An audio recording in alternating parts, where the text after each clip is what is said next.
पूरा गैलरी आ रही है कुछ।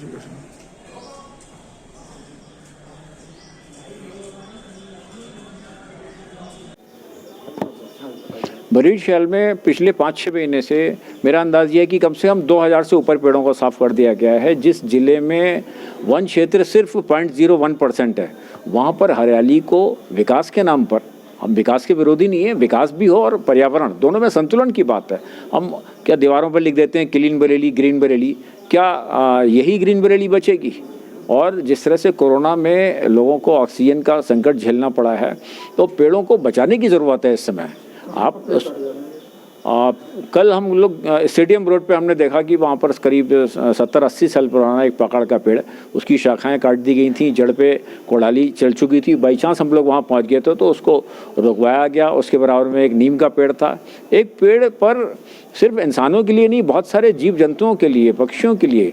और शहर में जो वायु प्रदूषण बढ़ रहा है, उस प्रदूषण को, जो ट्रैफिक का पॉल्यूशन है, वो उसको पेड़ रोकते हैं। शहर का जो वाटर टेबल है वो लगातार नीचे जा रहा है।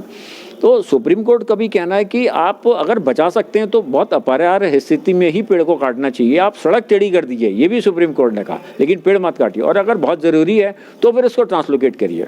तो हमारे शहर में जो पेड़ों को ट्रांसलोकेट भी किया गया है हम लोग के दबाव में, वो ट्रांसलोकेशन बहुत ख़राब क्वालिटी का है। पेड़ को पूरा जड़ साफ करके, ऊपर से उसकी शाखाएं काट करके उसको जेसीबी से खींच के, जेसीबी से ट्रांसलोकेट नहीं किया जाता है। एक ट्रांसलोकेटर मशीन होती है, एक एक्सपर्ट्स होते हैं, एक विशेषज्ञ संस्था होती है, और हमारे देश में वो सुविधाएं उपलब्ध हैं।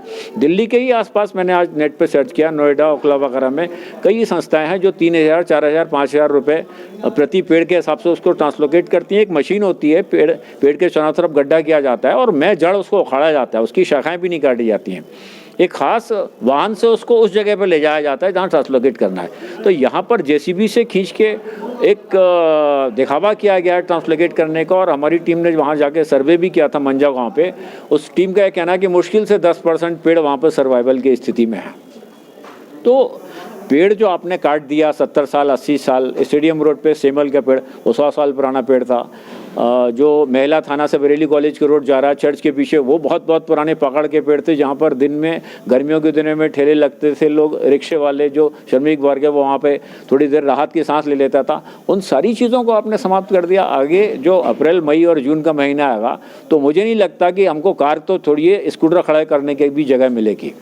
तो इस चीज़ पर एक शहरियों ने के नाते हम लोग बहुत चिंतित हैं कि इनको बचाया जाए पेड़ों को, क्योंकि अगर आपने 100 साल पुराने पेड़ को काट दिया तो उसका कोई विकल्प नहीं है। आप उसके 10 पेड़ लगा दीजिए, उसको 20 पेड़ लगा दीजिए, उस पेड़ को आप जिंदा नहीं कर सकते हैं। सबसे बड़ी बात यह है कि बरेली में विकास के नाम पे जो गलत तरीके से बिना प्लानिंग के कार्य हो रहा है, उस कार्यों के माध्यम से जो हमारी जो प्रकृति है उसे भारी नुकसान पहुंचाया जा रहा है। कल हम लोगों ने देखा, पहले भी मैं देख चुका हूं कि प्रभा टॉकीज से अयूब खां चौराहे और चौकी चौराहे के बीच में लगातार हजारों पेड़ काट दिए गए। देखिए, सबसे महत्वपूर्ण बात यह है कि पर्यावरण से बढ़ के कुछ नहीं है। विकास के नाम पे जिस तरीके से बेपनाह पेड़ काटे जा रहे हैं, इसका आने वाले पीढ़ियों को, आने वाले समय में क्या दुष्परिणाम होंगे, उसकी कल्पना शायद प्रशासन और जो संबंधित विभाग हैं वो नहीं कर पा रहे हैं। और पेड़ अपने आप में पूरा एक घर होता है, बहुत सारी चिड़िया रहती हैं, बहुत सारी गिलहरियाँ रहती हैं, और भी जीव जंतु रहते हैं, और उनका भी इस पृथ्वी पे उतना ही समांतर अधिकार है जितना एक हम लोगों का है। तो सभी के मूल्यों का बचाव करने के लिए हम लोग इन जो पेड़ गलत तरीके से काटे जा रहे हैं, ट्रांसलोकेट करने की बजाय उन्हें जेसीबी से गिरा के सुबह ले जाया जाता है, जिससे वो अपने आप ही डेड हो जाते हैं। किसी भी पेड़ को ले जाने का एक प्रॉपर तरीका होता है, उस तरीके को ना अपना कर जो गलत तरीके से काम हो रहा है, इसका हम लोग विरोध कर रहे हैं और हम चाहते हैं कि इसको सही तरीके से किया जाए। ये एडीएम प्रशासन क्यों है?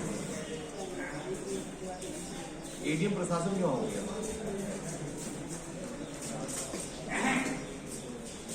थोड़ा भैया, थोड़ा पास में आ जाओ, बस।